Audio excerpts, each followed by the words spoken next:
Assalamualaikum warahmatullahi wabarakatuh. Alhamdulillahi rabbil alamin. Wabihi nasta'inu ala umuri dunya waddin. Sallallahu wa sallama ala sayyidina Muhammadin khatamil anbiya'i wal mursalin. Wa ala alihi wa sahabatihi wa tabi'ihi ajma'in. Amma ba'du. Fasubhanakallahumma ya Rabbana la ilma lana illa ma 'allamtana. Innaka antal alimul hakim. Rabbana zidna ilma warzuqna fahma birahmatika ya arhamar rahimin.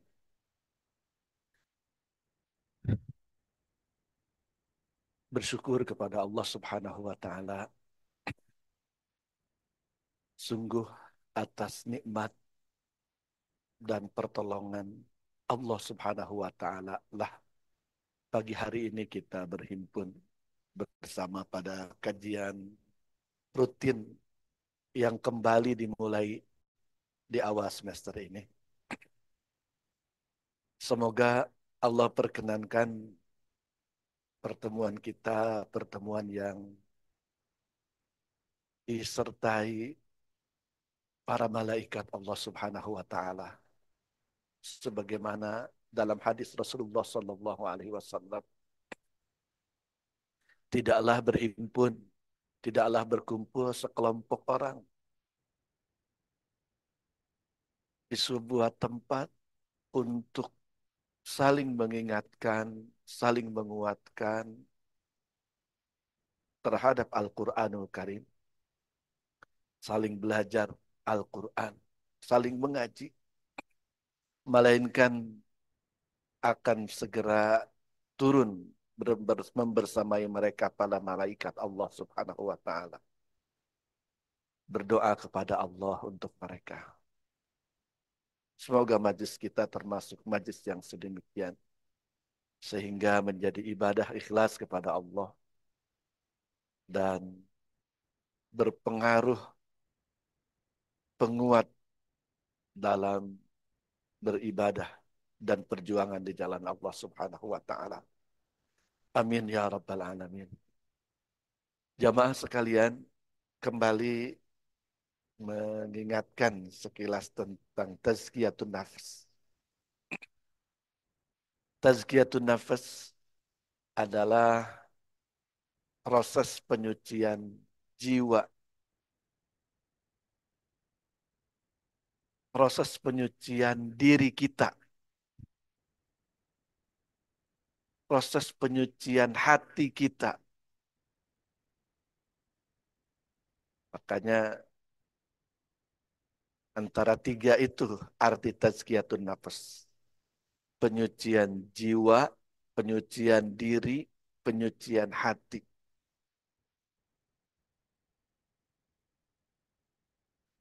Jiwa artinya ruh. Sebagaimana kita ketahui, selain fisik, dalam diri kita ini ada ruh, ada nyawa yang menjadi inti kehidupan kita. Sebagaimana fisik kita membutuhkan santapan, membutuhkan perlakuan untuk kesehatan, kekuatannya. Begitupun ruh kita, nyawa kita. Walaupun di keseharian kehidupan masyarakat hari ini, banyak orang yang lebih fokus dan nyata berbuat untuk fisik, ya. Malah yang lebih banyak kepikiran diperlakukan itu fisiknya. Dari mulai bangun pagi atau bangun tidur, mandi dengan paketannya, sarapan dengan paketannya, nanti sarapan itu makan pagi, atau ada lagi orang yang makan pagi sebelum sarapan beneran, orang Sunda bilangnya memuluk, makan pembuka ya pagi-pagi. Nanti agak siangan sarapan beneran. Siang makan siang, ngawadang. Bisa 2 kali juga tuh. Makan sore, makan malam. Dan hal yang terkait materi atau yang nyata, fisik.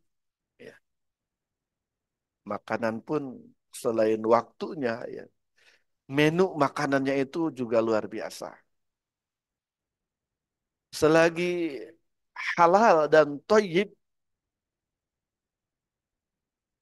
juga mendorong kesehatan kekuatan fisik, dipersilakan, diperbolehkan. Paling wanti-wantinya jangan sampai berlebihan. Dan biasanya kalau melakukan kesalahan, fisik pun segera merespon ya. Kalau melakukan berlebihan, fisik pun segera merespon. Jamaah sekalian, sejatinya sebagaimana kita perhatian kepada fisik itu, ruh, nyawa kita pun butuh perhatian serupa. Jadi kalau dari pagi kita bangun, ada yang kita lakukan untuk fisik. Sebenarnya untuk ruh kita pun, ruh ini menantikannya juga. Makanya dalam tuntunan agama kita, diminta kita mengupayakan setiap yang dilakukan itu harus juga sebagai ibadah kepada Allah Subhanahu wa taala. Lebih berkualitas lagi kalau juga dakwah. Lebih hebat lagi kalau juga bagian dari perjuangan di jalan Allah Subhanahu wa taala. Ini mungkin cara meramunya, memasaknya, menyajikannya. Jamaah rahimakumullah. Jadi bangun pagi supaya menjadi santapan bagi ruhiyah, bagi nyawa kita, dari mulai berdoa dan menyadari sepenuh hati kita bisa bangun ini karena Allah Subhanahu wa taala. Makanya kita diminta doa yang pertama kali ucapkan ketika bangun itu alhamdulillah hilladzi ahyana ba'dama amatana wa ilaihin nusyur. Membuka dari mulai bangun, ingat kepada Allah Subhanahu wa taala. Bangun kita, dan insya Allah orang yang membaca doa itu dengan kesadaran sepenuh hati, kegiatan setelah bangunnya itu akan ingat kepada Allah Subhanahu wa taala.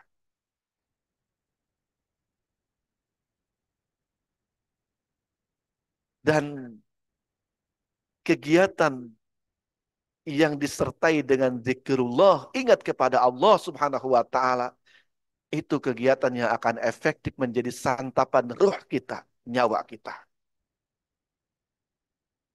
Jemaah rahimakumullah, pensucian nyawa, pensucian diri kita, an-nafas itu diri kita.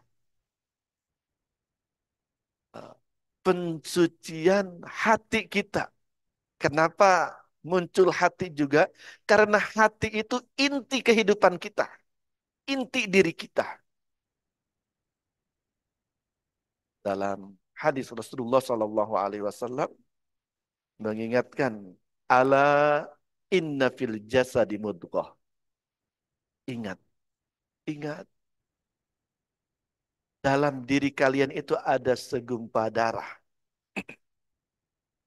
Idza saluhat, ketika segumpal darah itu sehat,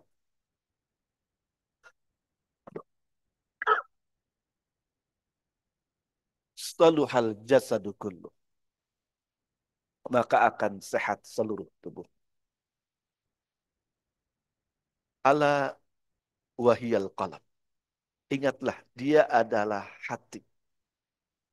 Dia di inti dari diri kita. inti dari kehidupan kita. Jamaah rahimakumullah,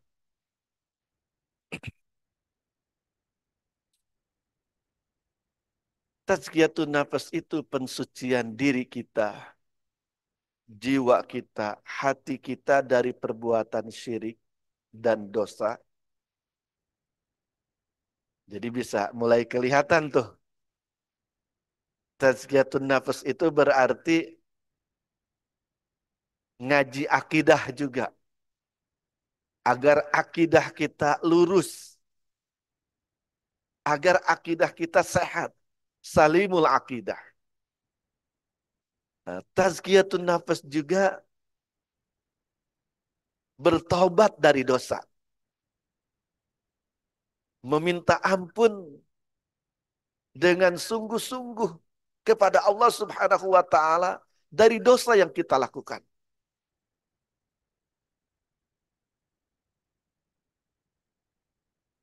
Setelah bertaubat, proses berikutnya tazkiyatun nafas itu menahan diri untuk tidak kembali pada dosa. Menahan diri untuk tidak kembali kepada dosa. Dan terus seperti itu. Karena orang-orang yang jiwanya bersih, orang-orang yang bertakwa itu ternyata bukan orang-orang yang tidak pernah berdosa.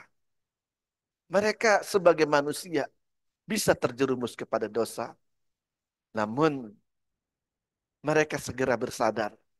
Mereka segera tersadar, segera bertaubat dari dosa yang dilakukan, dan berupaya menjaga diri agar tidak kembali melakukan dosa.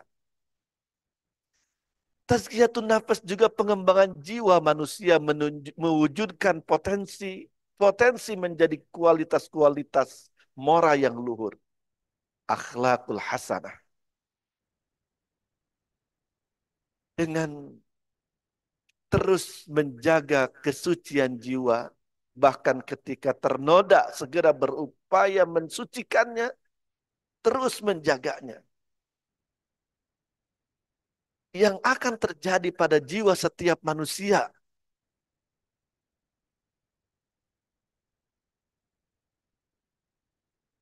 kesadaran akan kebaikan dan potensi-potensi baik yang ada dalam diri.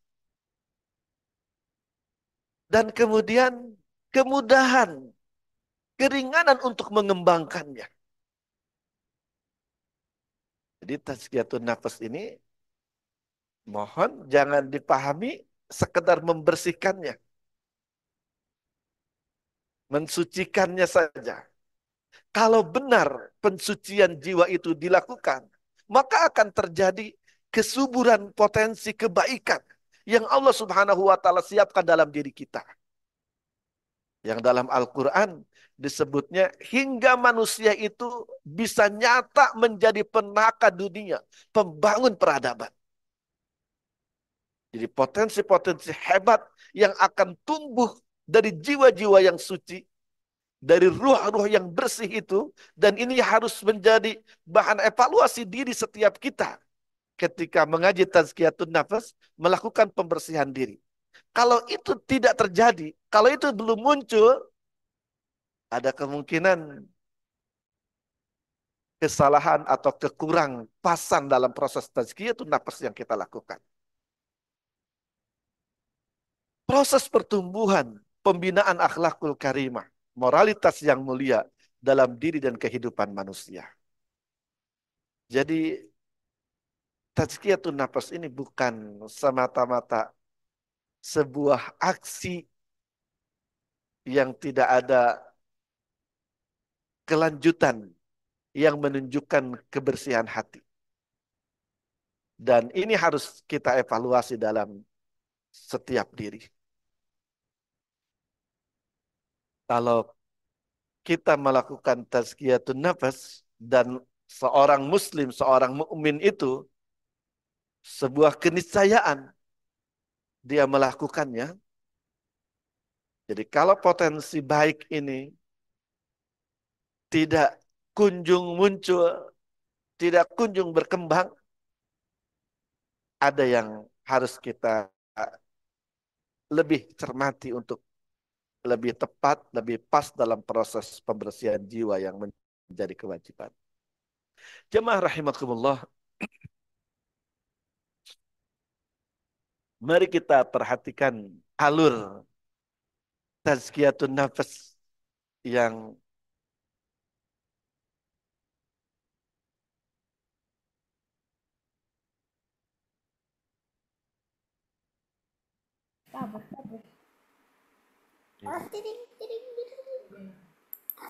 ini ya. Oke, betul. Jemaah rahimakumullah. Oh iya ya, yang hadir tidak bisa melihat tayangan saya, yang online saja yang bisa melihat ya. Lihat lihat sayanya ya. Ada alur proses tazkiyatun nafas yang kita lakukan dan apa yang mesti terjadi dalam kehidupan ya. Pertama,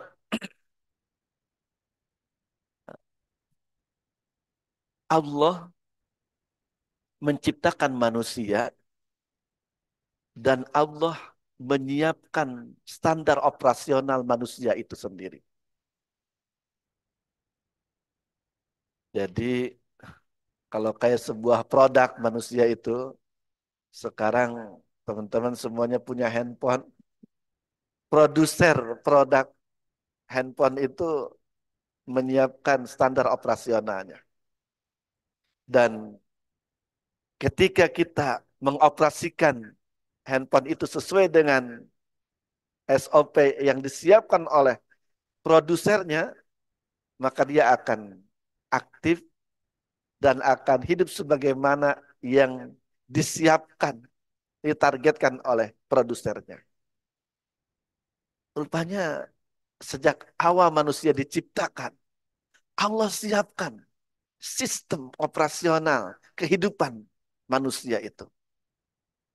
Dan sistem ini untuk mengaktifasi segala segala potensi, segala tools yang ada dalam diri manusia.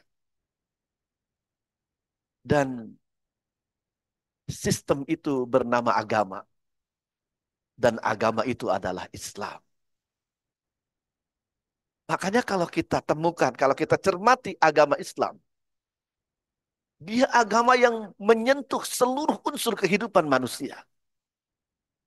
Seluruh unsur kehidupan kita disapa, ditata oleh Islam. Fisiknya, akalnya,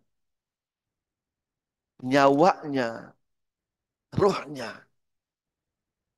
Dan ini juga yang harus kita openin dalam kehidupan diri kita pribadi, keluarga kita, putra-putri, murid-murid kita di kampus tercinta juga.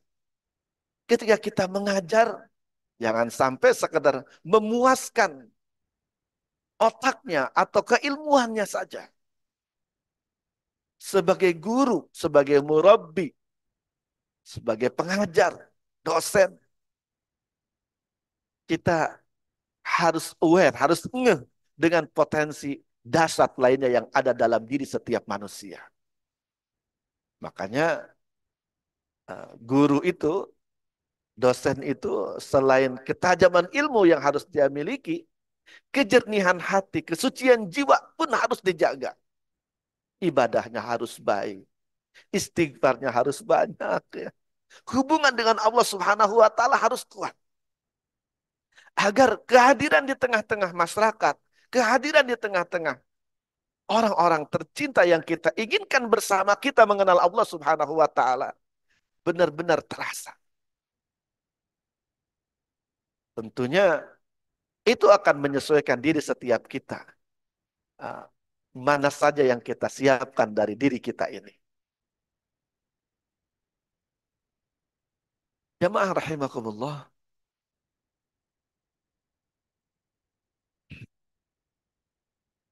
Makanya ada tazkiyatun nafas dalam agama kita ini. Pembersihan jiwa. Benar, ada ummahat wasailit tazkiyah. Ada sarana-sarana tazkiyah yang pokok, yang utama, dari mulai istighfar, dari mulai salat fardu, ya, tilawah Al-Quran. Tapi secara umum, tazkiyatun nafas dalam konsep agama kita itu, setiap yang kita lakukan, sejatinya bisa dan harus menjadi proses tazkiyatun nafas, pembersihan jiwa. Dan kuncinya ketika kita mampu menjadikan apa yang kita lakukan juga bagian ibadah kepada Allah Subhanahu wa taala. Ikhwati fillah. Makanya sedemikian rupa agama menuntunkan tadi, dari mulai tidur sampai tidur lagi itu kita diarahkan untuk menjadikan semuanya ibadah kepada Allah. Jadi ketika tidur itu jangan sampai tidur plek tanpa sadar. Apalagi tidur sambil dihantarkan maaf maksiat misalkan. Yang sekarang ini sangat memungkinkan, sangat mudah seseorang pengantar tidurnya dosa. Membaca atau menonton yang tidak semestinya. Jadi usahakan ketika mau tidur itu, makanya ada yang sampai dituntunkan wudhu dulu. Wudhu. Membersihkan diri dulu. Malah secara kesehatan ternyata, maaf, gosok gigi itu yang paling penting sebelum tidur ya. Karena untuk membersihkan kotoran yang akan malah merusak kesehatan gigi pada saat kita tidur. Tentunya sebelum dan setelah tidur usahakan. Bersihkan diri, kemudian membaca doa, malah ditemukan hadis selain doa-doa tidur itu, Rasulullah Shallallahu Alaihi Wasallam membaca surat Al-Isra sebelum sebelum tidur itu. Hatam dulu surat Al-Isra. Hatam dulu surat Al-Muluk. Al-Isra itu terkait perjuangan. Al-Muluk itu terkait perlindungan dalam hadis-hadisnya itu. Bahkan ada khusus sesi muhasabah sebelum tidur itu. Minimal teman-teman, selain doa mau tidur yang bismika Allahumma ahya wa bismika amut, kita ingat kepada Allah Subhanahu wa taala. Minimal kita ingat ketika tidur itu, ketika mau tidur itu, bahwa kita tidur untuk istirahat, memberikan hak tubuh kita, dan itu kewajiban menjaga kesehatan tubuh. Dan kita melakukannya untuk kembali memiliki kesehatan, kekuatan beribadah kepada Allah Subhanahu wa taala. Besok pagi bangun, besok pagi sholat, besok pagi bekerja, yang semua itu adalah ibadah. Tidur yang sedemikian ikhwati fillah, jamaah rahimakumullah, juga menjadi bagian dari tazkiyatun nafs. Dan nanti seluruh kegiatan seorang suami keluar rumah untuk mencari maisha agar bisa menghidupi Aisyah, istri maksudnya ya. Setiap tetes keringat, sekarang orang sudah tidak berkeringat lagi kalau bekerja ya, di ruang ber-AC. Atau setiap lelah yang lillah, lelah, kasab, karena Allah Subhanahu wa taala akan menjadi saksi di hadapan Allah. Dan menjadi saksi di hadapan Allah itu maksudnya bukan hanya pahala di dalam surga. tapi juga kebaikan dan keberkahan di kehidupan dunia. Bekerja itu juga ibadah. Kebersamaan bersama keluarga tercinta, istri dan putra-putri, itu juga ibadah. Semua kita akan mengupayakan memberikan teh di pagi hari untuk pembicara pun jadi ibadah. Jazakallah khairan Asyafiq. Luar biasa ya, anak-anak muda begitu sensitif dengan kebutuhan kita. Ah, ini anak-anak muda yang dengan kebiasaan baik. Ya. Ah, semoga nanti kalau sudah punya istri juga seperti itu ya. Perhatian dengan istri, perhatian dengan keluarga, perhatian dengan lingkungan. Dan itu yang akan terjadi ketika seseorang melakukan tazkiyatun nafs. Jiwanya itu sehat, bersih, sehingga memiliki sensitivitasnya. Tidak endablek gitu. Tidak tidak sepi peduli terhadap lingkungan. Dan itu targetan dari tazkiyatun nafs. Tazkiyatun nafs. Zikrullah fi kulli hal. Akan mengokohkan pelakunya untuk selalu ingat Allah pada setiap keadaan.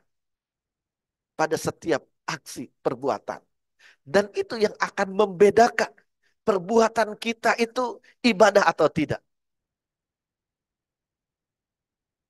Itu yang akan segera mengangkat yang kita lakukan itu ibadah kepada Allah Subhanahu wa taala.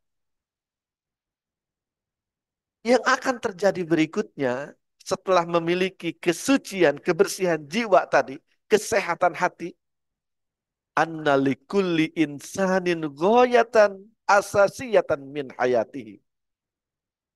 Seseorang itu akan segera memiliki kesadaran, kepatuhan bahwa dalam dirinya dia itu punya tujuan hakiki dalam kehidupan. Jadi orang yang memiliki jiwa yang bersih, hati yang suci, akan segera dirinya itu mampu terbuka, mampu menyadari tujuan hakiki kehidupan. Dia akan menjadi pribadi yang terbebas dari kelinglungan dalam hidup. Teman-teman, jamaah rahimakumullah. Antum coba perhatikan hari ini di sekitar kita, di kehidupan kita. Dengan mudah kita bisa menemukan orang-orang yang seperti linglung dalam hidupnya. Seperti tidak punya tujuan dalam hidup. Minimal kita banyak menemukan manusia yang sepertinya atau seakan-akan dia tidak akan pernah kembali kepada Allah Subhanahu wa taala. Dengan hal-hal yang ada di sekitarnya membuat dia lupa. Maaf, yang terkenalkan yang sering menjadi pelupa manusia, harta, tahta, apalagi wanita atau pria, ya, jangan wanita saja suka dituding, walaupun tidak ada jamaah wanita di sini ya, tapi di online ada nih. Jadi harta, tahta, wanita atau pria, Toyota ya, atau kendaraan yang ternyata kendaraan itu dikira yang mewah saja yang bisa membuat lupa. Yang sederhana pun bisa saja membuat lupa ya. Hal-hal dunia seperti itu yang ada di sekitar mereka. Bisa terjadi dalam diri kita juga membuat dia lupa akan tujuan dasar dalam kehidupannya. Yang paling mendasar, ikhwah jamaah rahimahullah, kita ini akan kembali kepada Allah Subhanahu wa taala. Dan hidup dunia ini fana, sementara sekali. Ketika kita memperhatikan betapa banyak manusia yang ucapannya, perbuatannya seakan-akan tidak pernah akan kembali kepada Allah Subhanahu wa taala. Jamaah rahimakumullah, itu ujungnya, itu intinya. Tujuan kehidupan manusia juga di dunia ini bukan sekedar untuk, orang Sunda bilang hardolin, atau kalau kita mungkin bekerja dan kehidupan sehari, bukan itu saja. Di kehidupan dunia ini Allah minta dan Allah siapkan diri kita ini menjadi bagian penaka dunia, pembangun peradaban. Kita harus hadir di kehidupan masyarakat, di kehidupan umat, dengan sesederhana apapun kemanfaatan yang mampu kita berikan. Dengan jiwa yang tidak bersih, dengan hati yang tidak suci, bisa jadi misi inti manusiawi itu luput dari diri. Orang tidak sadar nikmat kehidupan yang Allah berikan itu untuk misi yang Rabbani tadi. Sehingga banyak orang yang dalam hidup, kalau mahasiswa misalkan, kuliah itu untuk sekedar lulus dengan nilai A misalkan, jadi sarjana, nanti bisa bekerja. Hanya sekitar itu. Hebat, paling hebatnya naik kelas kemudian dapat dapat maisha supaya bisa menghidupi Aisyah, punya istri, punya putra putri, sampai situ saja. Tidak. Saudaraku jamaah rahimakumullah. Manusia muslim Allah siapkan jauh lebih besar, lebih hebat dari sekedar itu. Allah siapkan setiap orang-orang beriman dengan surat-surat penuh cinta dalam Al-Quran. Allah mengarahkan kita lebih dari sekedar itu. Dalam bahasa cepat saya, kita diminta untuk turut dalam bagian perjuangan menaka dunia ini. Kebaikan dunia, kemuliaan dunia ini. Dengan sesederhana apapun yang mampu kita lakukan. Jamaah rahimakumullah, itu yang akan terjadi ketika seseorang dalam hidupnya melakukan tazkiyatun nafs. Jiwanya akan menjadi bersih dan memiliki sensitivitas yang semestinya. Kesadaran akan hakikat atau tujuan dasar kehidupannya. Al-masalul a'la. Dan inilah nilai luhur yang Allah Subhanahu wa taala siapkan ketika menciptakan manusia, siapkan sistem kehidupannya. Jadi manusia yang Allah ciptakan dalam dirinya itu dipenuhi potensi-potensi hebat, dahsyat. Yang Allah sebutkan dalam Al-Baqarah 30, dia itu khalifatun fil ard, pewaris bumi, pengelola bumi, penaka dunia, khalifah fil ard. Dengan kelebihan dan kekurangan yang ada dalam diri kita itu. Kemudian Allah siapkan sistemnya, agama, untuk mengorek dan menegakkan potensi yang ada dalam diri manusia itu. Ketika sudah berpadu dua unsur ini, maka seseorang akan memiliki al-masalul a'la, nilai luhur dalam kehidupannya. Sehingga dia akan begitu cinta dan menghargai diri dengan senantiasa menjaga kesehatannya, kekuatannya, meningkatkan kapasitas dan kualitasnya, karena dia sadar diri ini yang akan berpengaruh pada kebaikan bangsa dan negaranya. Tidak mungkin dirinya berpengaruh kebaikan ketika tidak memiliki unsur kebaikan itu. Faqidus syai' la yu'ti. Seseorang yang tidak memiliki sesuatu yang dibutuhkan, dia tidak akan mampu untuk memberikan. Kudusu hadratillahi jalla wa'ala. Dan yang merupakan al-masalul a'la itu adalah aktivitas dan upaya mensucikan Allah Subhanahu wa taala. Tadi dengan menjadikan kehidupannya semuanya ibadah kepada Allah, bahkan perjuangan di jalan Allah Subhanahu wa taala. Fafirru ilallah inni lakum minhu nadhirum mubin.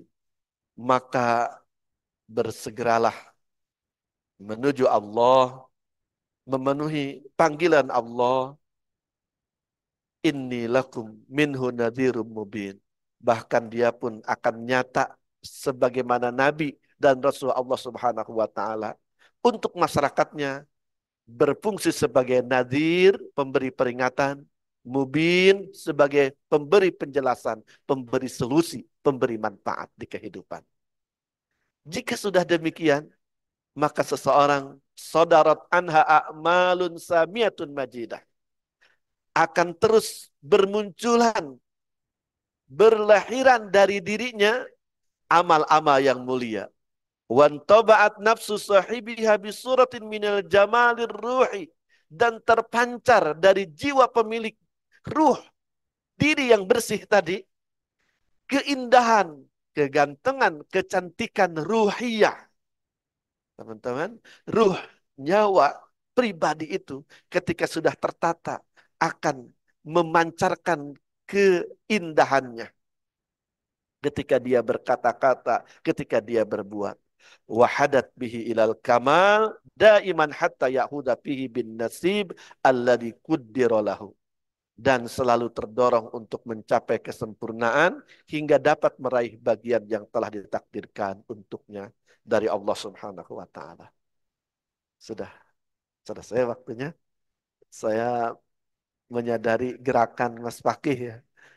Rupanya gelisah beliau, waktu sudah habis. Ustaz Asep masih semangat aja gitu.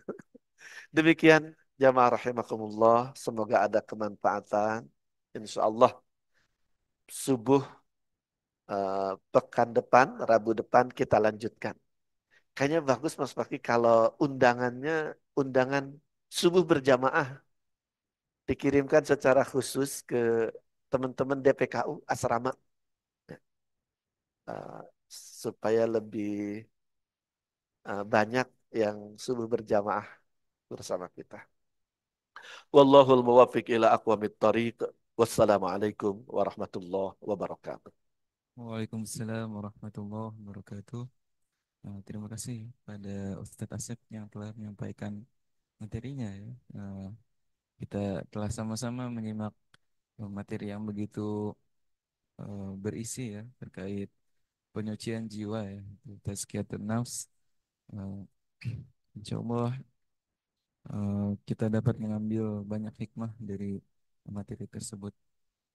Baik, selanjutnya kami membuka sesi tanya jawab kepada para jamaah yang ingin bertanya ya, baik jamaah yang ada di ruang utama maupun yang hadir secara daring eh, melalui Zoom. Kami persilakan untuk mengangkat tangannya dan bertanya apa yang ingin ditanyakan. Persilakan.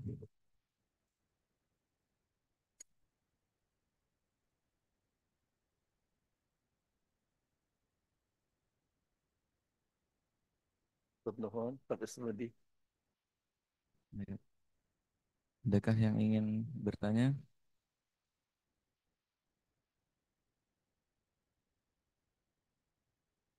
Ada berapa?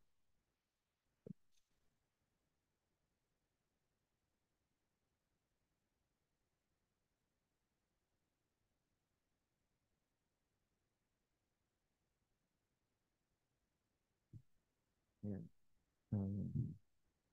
Baik, karena belum ada yang bertanya ya.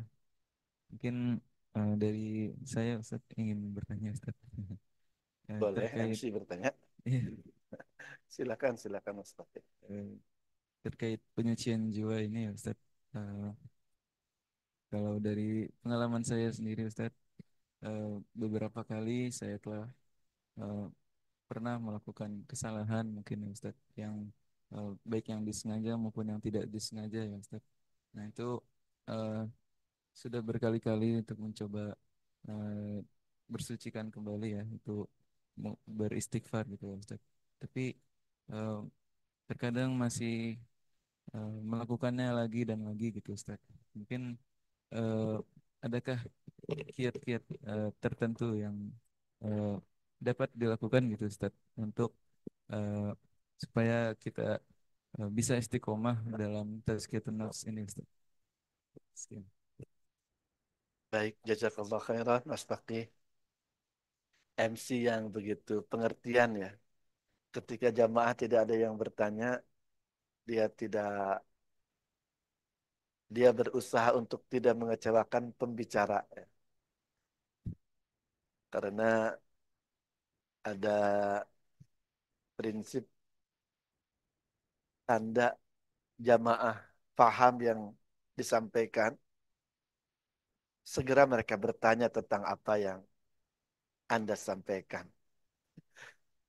Malah dosen saya mewanti-wanti kalau kalian ngisi pengajian, ada jamaah yang cuma lihatin saja, melihat saja. Matanya tidak berkedip, mulutnya terbuka sedikit. Ah, itu pasti nggak paham apa-apa. Ah, kan mengecewakan tuh kalau begitu. Nah, Mas Paki kayaknya MC yang paham betul, tidak mau mengecewakan pembicara. Terima kasih Mas Paki. Pertanyaannya dari pengalaman pribadi Mas Paki yang masih muda ini, angkatan 60 ya, eh, melakukan dosa dan menyadari kemudian bertobat, berupaya untuk tidak kembali, tapi ternyata terjerumus kembali. Bagaimana agar bisa mendapat solusi? Ikhwah jamaah rahimakumullah, mungkin sejatinya pertanyaan ini juga pertanyaan setiap kita ya, termasuk saya. Dan subhanallah, Allah subhanahu wa ta'ala memberikan arahan, memberikan jawaban. Ternyata orang-orang yang bertakwa, orang yang bertakwa itu ikhwafillah, jamaah rahimakumullah, orang yang memiliki karakter hasil perpaduan keimanan, keyakinannya dengan amalannya. Jadi kan keimanan itu, keyakinan dalam diri itu, kalau benar, kalau jujur, akan membuahkan amalan, akan membuahkan aksi.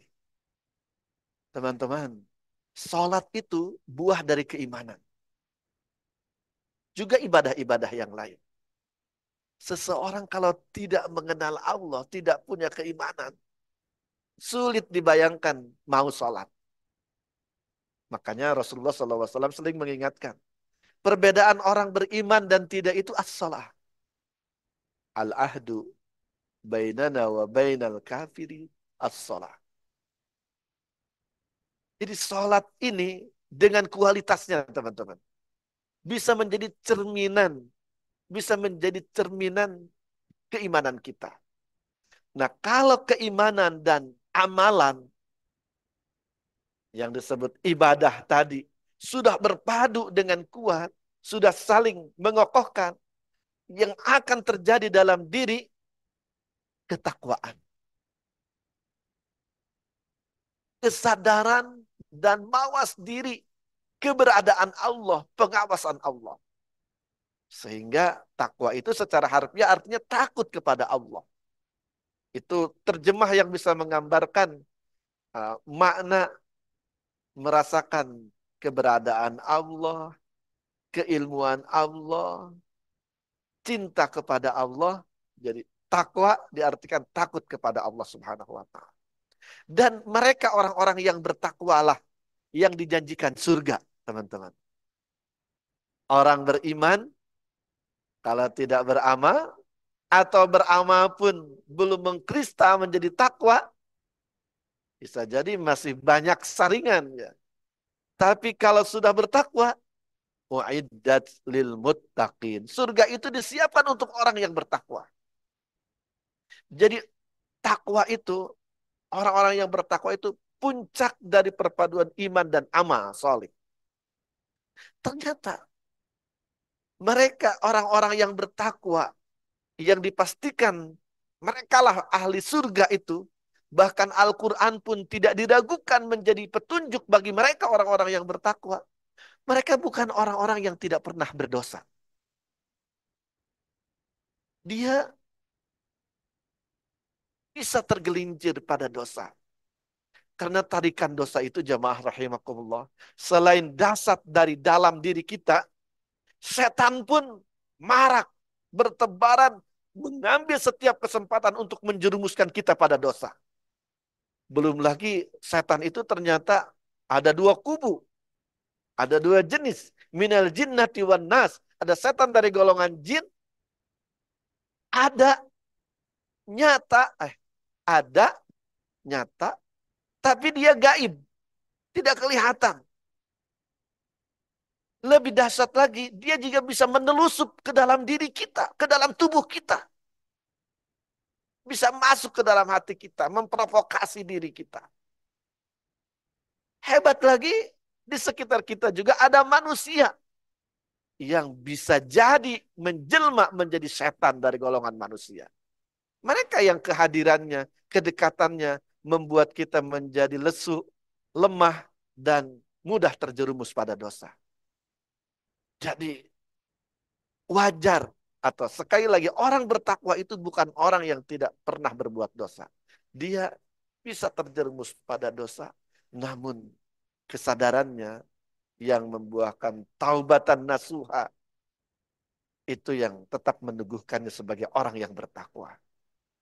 Masalahnya sudah berupaya bertaubat, berupaya menjaga diri, tapi ternyata masih bisa dibully, masih bisa uh, dicelakai oleh setan, kembali melakukan dosa. Bagaimana caranya agar bisa lebih kuat? Kalau selamat mungkin maksudnya tidak akan diganggu, tidak tidak kayaknya. Setan akan terus malam yugorgir. Selagi nyawa itu belum sampai tenggorokan, ujian itu, upaya penyesatan itu akan dilakukan oleh setan. Baik dari golongan manusia atau dari golongan jin. Selain diminta kepada Allah, dengan memiliki hubungan yang kuat kepada Allah, ibadah tadi lebih berkualitas, lebih bermakna, lebih berdaya guna untuk pengokohan diri. Saya istilahkan dengan taqwiyatus silah billah, menguatkan hubungan dengan Allah Subhanahu wa taala. Kita juga harus melakukan taqwiyatus silah bil jamaah.